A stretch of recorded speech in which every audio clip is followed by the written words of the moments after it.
ছিল একজন লক্ষণ, সে আজও আসে।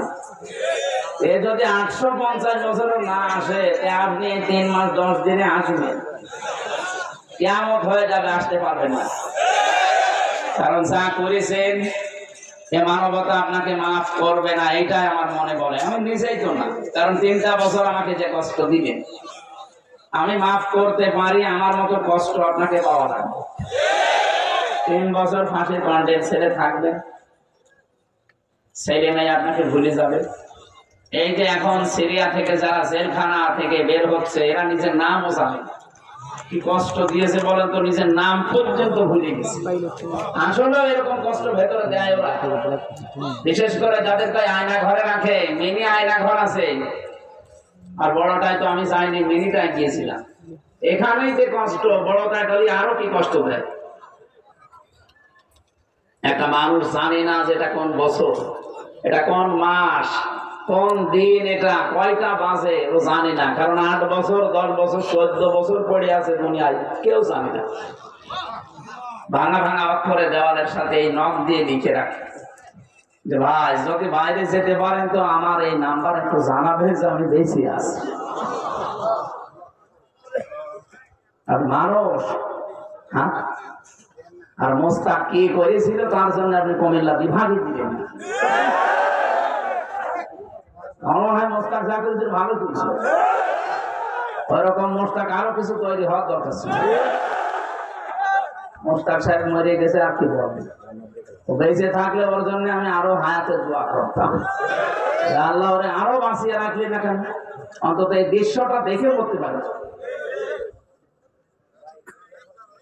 এত বড় বিশাল পাথর আল্লাহ যে নামিয়ে দিলেন, এখন আমাদের হালকা লাগছে। খালাকাল ইনসান আল্লামাহুল বায়ান। আল্লাহ তাআলা বলেন মানুষ আমি বানিয়েছি, আর কথা বলা আমি শিখিয়েছি। সেই কথা বলা বন্ধ করে রেখেছিল এই জালেমরা। আমাদের বাক শক্তির রুদ্ধ ছিল না, বলেন।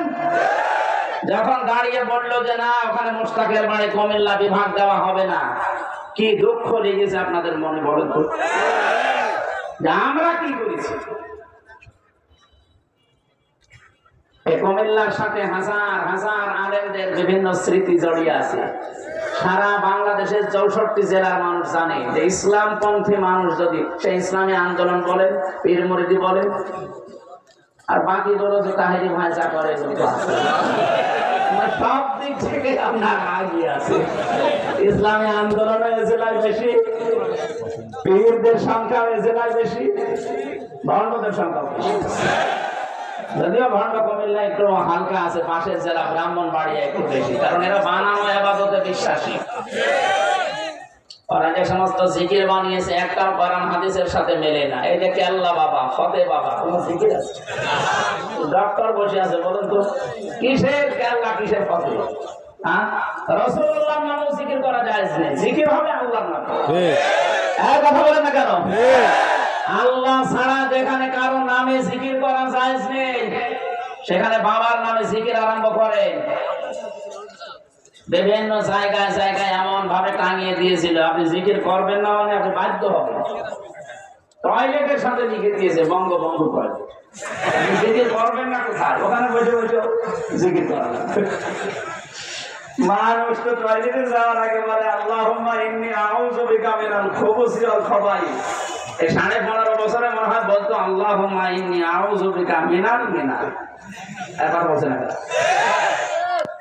কি করেছিলেন, কি হলো? একটা মানুষকে উপরে তুলতে গিয়ে আরো আল্লাহ নিচে নামিয়ে। কথা বলেন না কেন? মানে তাকান সারা দেশের দিকে, একটাকেও রাখে না জনগণে।